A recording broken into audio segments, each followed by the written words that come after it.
Welcome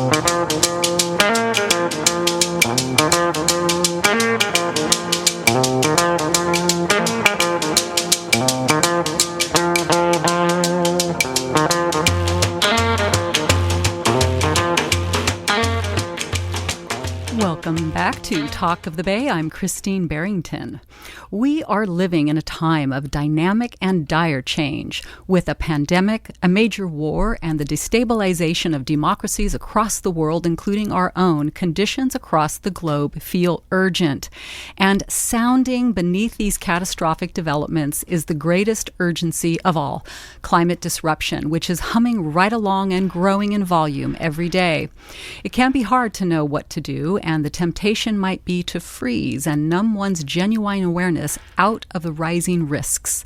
Well, my guests tonight invite us to warm our awareness and come out of our thaw, to embrace the opportunity inherent in this moment of challenge through a rich and intelligent approach to healing the ecosystem from within and without.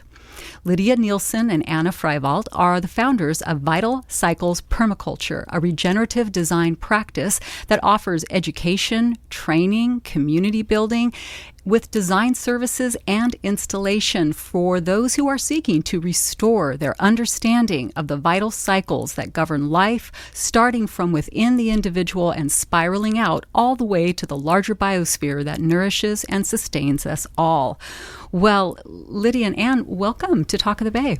Thank you. Yeah, thank you so much, Christine, for having us. All right. Well, your work, it's so rich. It weaves together a wide variety of disciplines and ways of being in the world. You combine broad as well as deep knowledge and training with hands-on action and a playfulness that is also deeply spiritual. I always trust a broad spectrum of humanness, and the materials you have crafted your work out of constitute an ecosystem in and of themselves. Is that right? Mm-hmm. Absolutely. Yeah. Nailed So it. I thought we could start broad and then drill down into your particular programs. And so you bring to your highly creative work a background of rigorous education and training, the two of you. But how did you come together to birth Vital Cycles?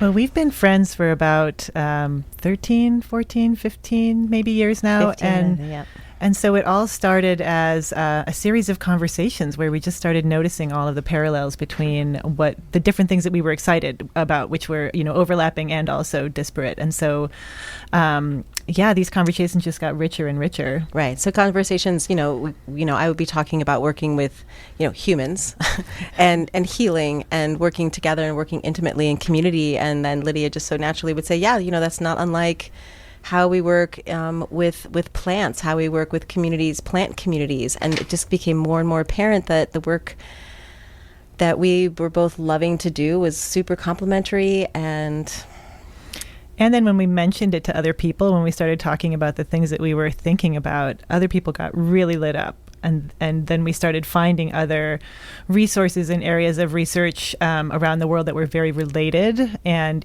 feeling this call about the connection and the relationships that's been missing from a lot of other ways of looking at the world in this time. Exactly.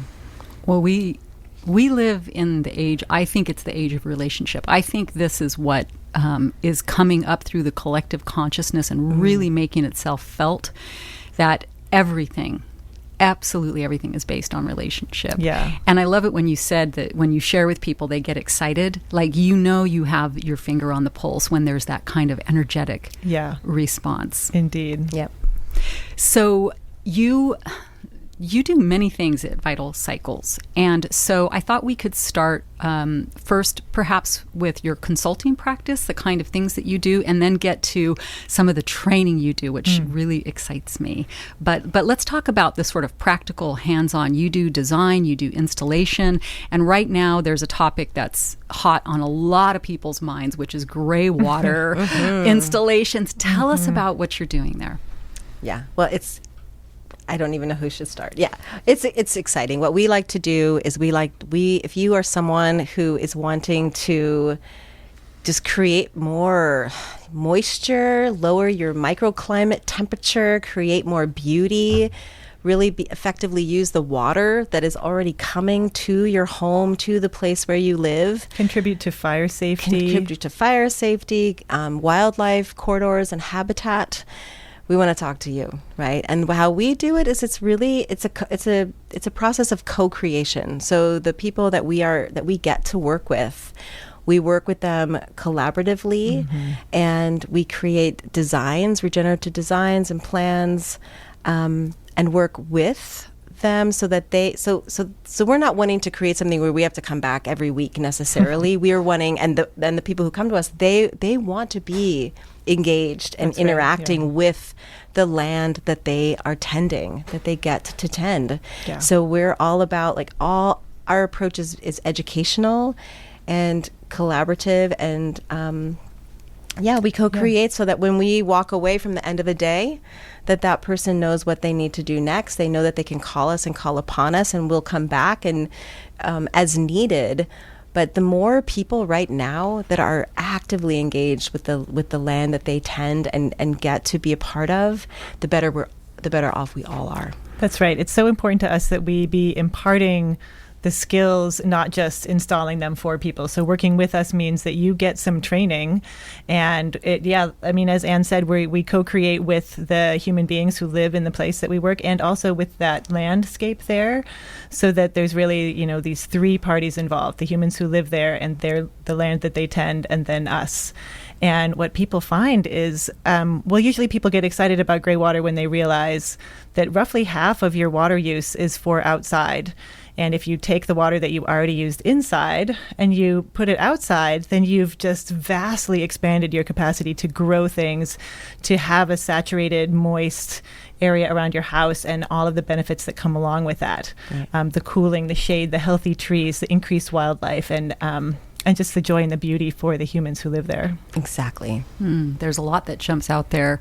This word co-creation, again, so relational, and dare I say feminine, right? And not dissociated. There's this phrase I love, which is dissociated mentation, right? Where we've lived in this very philosophically reductionist world that has led to monocropping and very sterile relationship. We've all seen the landscape gardens with the shaved little balls and the lawn, and I hear you describing something that's much richer. And with this word co-creation, I'm seeing people that are empowered.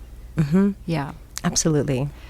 So, yes, so you're doing gray water installations a lot and empowering people. And is there any more you want to talk to about this consulting work that you do? Right. Well, just back to the gray water, I think a lot of what we want to say right now is we're in a severe drought. And a lot of people, you drive down the highway and there are these signs that drive us both a little bit nuts that say, severe drought, limit outdoor watering. Okay, how about limit your shower time? How about limit washing your car on like concrete? A true gardener. How about get the water? All of us who live anywhere, the infrastructure is already there. The water, thousands and thousands of gallons are coming to our homes and to the places we live every single day. We've paid for it, and we wash it away, right? So the idea of gray water is, let's use that keep water, keep it on the land, keep it in the soil, right? Because then when it does rain, if you have dry soil, the water will just slough away. It will not. It'll flood. It will flood, right? So dry, again, a big message of ours is dry water does not, or dry soil does not hold water. So if we don't water outside, when the rain does come, the water will not infiltrate. It will not go down. And we can use the infrastructure that we already have created for us to bring water and moisture into the land, into the areas around us, that will not only make the soil more moist, it will also lower the temperature of the microclimates of our communities and the places that we live, which is so important. Yeah. Are these gray water systems difficult to install? Are they expensive? What's the reality? Somebody out there listening be saying, like, so a basic system could be could cost as little as $1,000. The super basic, where you just kind of attach a hose to your washing machine. That's like a so simple, $25 so solution. Yeah. But it's not a long-term solution. It's like your starter, like get excited, but to have a really nice system set up with your map and your instructions and whatever, so that you are the fully informed participating tender of a greywater system, that's going to be, $1,000 to $2,000 for a straightforward system. And is the city of Santa Cruz allowing these greywater systems? Because we installed a greywater system. I'm a gardener. I'm kind of a gardening nut. So I installed a rainwater catchment system and a greywater system because I'm like, drought is coming and I do not want them to make me take out my garden. But it was kind of a thing to get Scotts Valley to give us a permit, and all the water has to stay underground as it gets dispersed. And I wish I could have had a simpler system, where, anyway, is it legal in Santa Cruz? Yes. In fact, Awesome. In the state of California. According to the California State Plumbing Code, that all laundry to landscape, which is washing machine out to garden, that all of those systems can be installed without a permit. There are guidelines for that, but in the things that they're very simple. Yeah. Right. They're very simple that need to be followed, but you do not need a permit, and it's completely legal. That's And fantastic. those are the symptoms systems that we mostly put in. So for people that are on pretty strict rationing, this could make a big difference if they love their gardens. Oh, yeah. Yeah. And the amount of water, the old style of washing machines, you were looking at 30 or 35 gallons a load. Now they're more like 17. And so, it's kind of like, oh, no, there's not that much water anymore. But most people are still doing 2, 3, families do 4 to 5 loads of laundry a week. It really adds up. And that much water can sustain a small orchard or just your redwood trees. A lot of us are experiencing the redwoods yellowing and dropping a lot of needles because there's less fog, there's less ground moisture, and then you lose this basically like life pumping, moisture pumping, cooling being. Just sustaining your landscape trees with your gray water is very straightforward and so worthwhile. It makes a huge difference to the experience of living on that landscape. All right. Well, if you have just tuned in, you're listening to KSQD Santa Cruz on 90.7 FM. This is Talk of the Bay. I'm Christine Barrington, and I have with me in the studio Lydia Neilsen and Anne Freiwald. And my mom's German, so I'm like, Freiwald. Free forest. Their practice is called Vital Cycles. It's a permaculture consulting, design, and training firm. So we've talked a bit about your design and installations, but I really want us to get to your signature permaculture design course because it strikes me as pretty special. And for people out there who want to get training for the monocropping inside their being, to learn about, to connect with the earth and to learn about like what living soil is and all the systems that come together, they can learn from you. Tell us all about, because it's special. Well, we have a program that runs for 10 months, but it's really 9 weekends. So we have a break in the middle, and we go through the standard permaculture design curriculum, which is an internationally recognized 72-hour curriculum for which you receive a certificate at the end. And it's like your starter level in permaculture and allows you to, move forward into internships or advanced courses. But we add a lot of other material that is quite unique and quite deep. Right. So it's about 40 hours additional of that. And this really brings in the human ecology piece and more the regenerative living piece, which of course permaculture is, right? Permaculture is meant to encompass all of that, but we really bring it far to the surface. And really put a lot of emphasis on the integration of the two. Yeah. So we're really so part of the goal, right? So people come together and it becomes, and ad-lib as I say, but it's really powerful when people can learn about how they can tend the land, right? If they, with the land, anything that they have access to, right?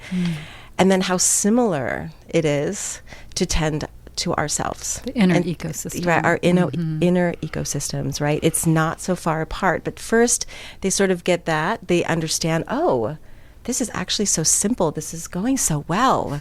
And then we turn it around and say, hey, guess what? We can do this with our own bodies, with our minds, with ourselves, with our consciousness. And you see people light up, right? Because it's the turning around, it's the connection. It's not that we're connecting to nature. It's that we are nature. And the way that we best tend. We are nature. Exactly. The best ways that we can tend nature are the ways that we can tend ourselves. Yeah.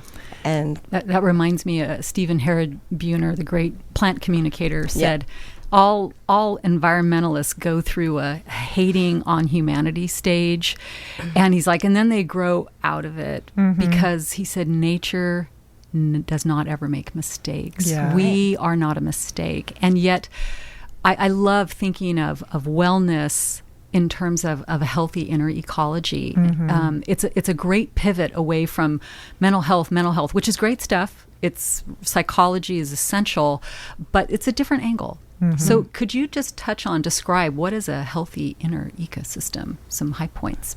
oh my goodness, that's a big one. I know. Do you want to start with that, Lydia?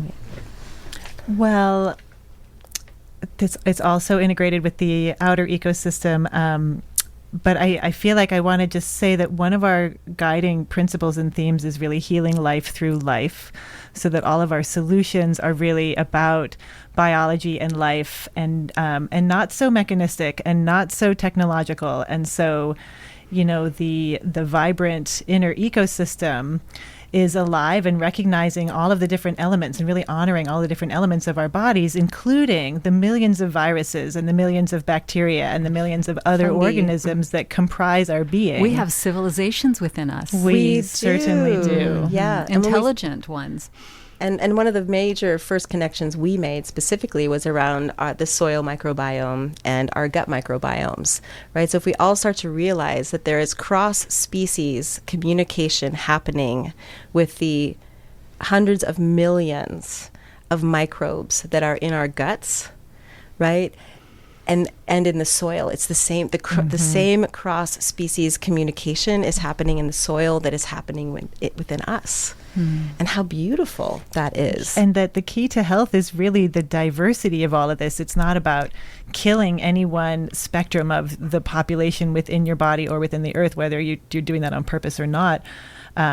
Any kind of intense pharmaceutical drug or fertilizer or pesticide or herbicide, whether it's applied directly to the ground or you're eating it, you're getting it secondhand through your food, it's impacting us in ways that we've been ignorant of for a long time, and in fact have been accumulating over generations, these impacts, to the point where our immune systems are compromised in a massive way because of the way we have been living. Right. So it again, really comes down to fiber. The inner and the outer reflection. And so I kind of took you off course talking about inner ecology because you were talking about your permaculture design course, but this is integral to it. No, this is absolutely yes. integral to it. So, so you have, I understand you keep your classes small because you like to go deep and allow people time to really get in and process. What else makes your signature permaculture design course different than most? Anything else you want to say? It's like, it's 9 months. It's sort of this gestation period of a baby, right? Yeah, it is. Yeah, it is. I love that, getting to meet once a month with this same cohort. That sounds like a profound journey. Yes. It's beautiful. And the people who come to us, it's very deep. The connections, the relationships that are formed are stunning, and they last over years. And because of our focus on skill building, we really work hard to plan and prepare hands-on projects that are meaningful and then connected with each other from month to month, so that you're building on a project, so that when people go home, not only do they have that experience, but they have now some friends who also had that experience. And so what starts to happen is people go to each other's houses and they help each other design and install their swale and berm food forest, or their gray water system, or their pollinator attracting hedgerow. So, and every weekend that we meet can be a plant exchange, a seed exchange, even a clothing swap, right? Like everybody just starts to share, and that's we just need more of that. Only for women, or is it wide open? No, it's open. It's open. Yes, right? It is open. Awesome. And though to that end, I mean, another thing that makes us really unique is we really want to bring in and raise up people who don't get all the press around permaculture necessarily. And permaculture is a beautiful field. It's quite male dominated, and there are a lot of people out there, people and women of color, indigenous peoples, a lot of women who are doing this work who don't necessarily they don't make the headlines necessarily. So a big part of our commitment is to bringing those voices to the table and to making those people also just names. And here's the other thing, is a lot of the people that inspire us so much, they don't call what they're doing permaculture at all. What do they call it? All kinds of different things, of different soil biology, regenerative design. It's more diversity. Right? It's more diversity. It's a diversity. It's healing life with life, regenerating, diversity. Yeah, one of our favorite ones is Christine Jones, right? And we went to a compost boot camp with her a few years ago, and she blew everyone's mind. Yeah, compost boot camp. It was so sexy, really fun. And we learned so much. And one of the things that she said is, she was talking about cover crops and so much more. But one of the things she says is, people talk about cover crops that you need to have 4 or 5 different species. Maybe the red clover and the white clover and the fava bean and the vetch and whatever. The cowpeas and she says, no. What we all need to be aiming for are like 60 different types of seeds, because the more diversity we have in the plants that are growing in that soil, the more diversity we have in the microbes that are supporting everything, the more cross-species communication is happening underground, which is only going to make everything else, everything that grows from there more Isn't that potent. Just the best metaphor? And it's not a metaphor, it's a reality. It's actually, we could be having a political conversation now and being like, it's we need stunningly revelatory, right? And that each plant, they feed the microbes in the soil through excretions from their roots. So they're photosynthesizing, and a lot of that carbon they turn into like a fancy sugar that they seep out of their roots, and that calls in these organisms. Soil exudates. And different plants exude slightly different substances. So the more different plants, the more different things. But then this kind of group mind emerges, and this is where Christine really blew our minds, was that when you have enough diversity of different organisms in the soil in enough concentrations, that they actually take on organ function and begin to act as a superorganism.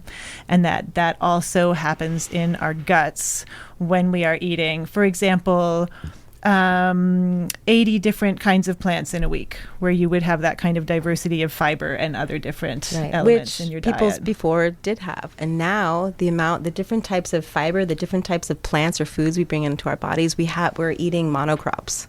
Our monocrops are being grown for our consumption, and that's what's happening then inside of us. And people eat between 2 and 10 different kinds of plants, right? Like it's very limited. Most conventional diets are very limited, and so taking this theory from the soil and bringing it into our digestions, it's mind-blowing. It's expansive. Yeah. And that's just one example. So that's just one I'm feeling piece. the energy like rising up, and like I've got this nice buzz going on in the center of my chest. And in case you've just tuned in and you're wondering, like, what is this juicy conversation? Well, it's happening on KSQD Santa Cruz, 90.7 FM. You might be live streaming at ksqd.org.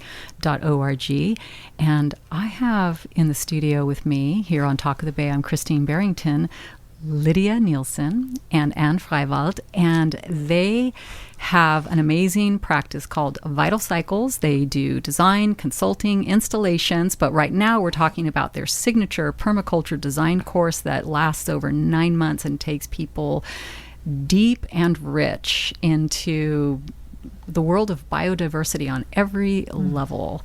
And it's pretty exciting to hear about what you are putting out there. And I want to let people know, I always create a blog post for each show. So everything we're talking about here, there's links. So you don't have to worry about trying to find Anne and Lydia. But if people do want to find you, it's vitalcyclespermaculture.com, correct? That's right. That's it, vitalcyclespermaculture.com. And so now in the few minutes we have left, you have a special event happening this weekend, right? We do. Tell our listeners about it. Our event this weekend is called HUM. And we are taking the work that reconnects by Joanna Macy, and that part is led by our dear friend Della Duncan, a regenerative economist and a renegade She's economist. Fabulous. Look her up, Della Z. Duncan. Della Z. Duncan. And then I'll put a link in for her. Excellent. On the page. We combine that with songs that we have specifically selected to fit with the work that reconnects, and then conversations about solutions. And so we lead people on a journey from a Friday evening through Saturday into Sunday afternoon, where we make a really safe space to go deep into some of this hard stuff, and then come really into the joy of what it is to be alive right now on the planet on this cusp.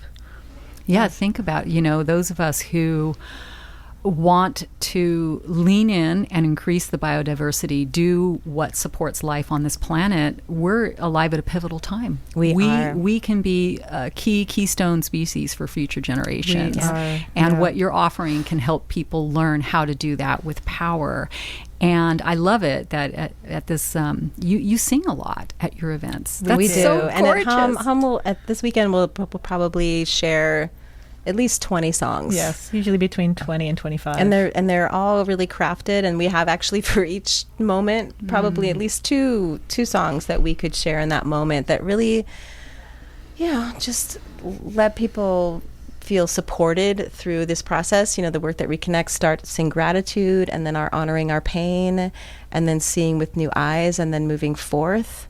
And that's what we do in Vital Cycles. We go from the earth to the water, to the air, to the fire.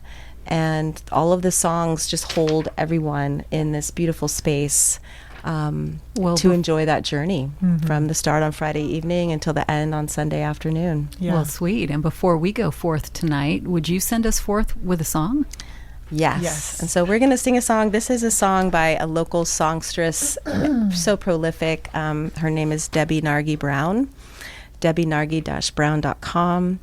And we learned it from a wonderful woman, Sarah McGowan, who leads McEwen, thank you, who leads song circles locally and is just a gift. There's so many lovely song people in our community. Yes, we're blessed with a delightful community of song writers and song circle leaders, and the singing is just invaluable in processing what we're going through right now as human beings on the earth.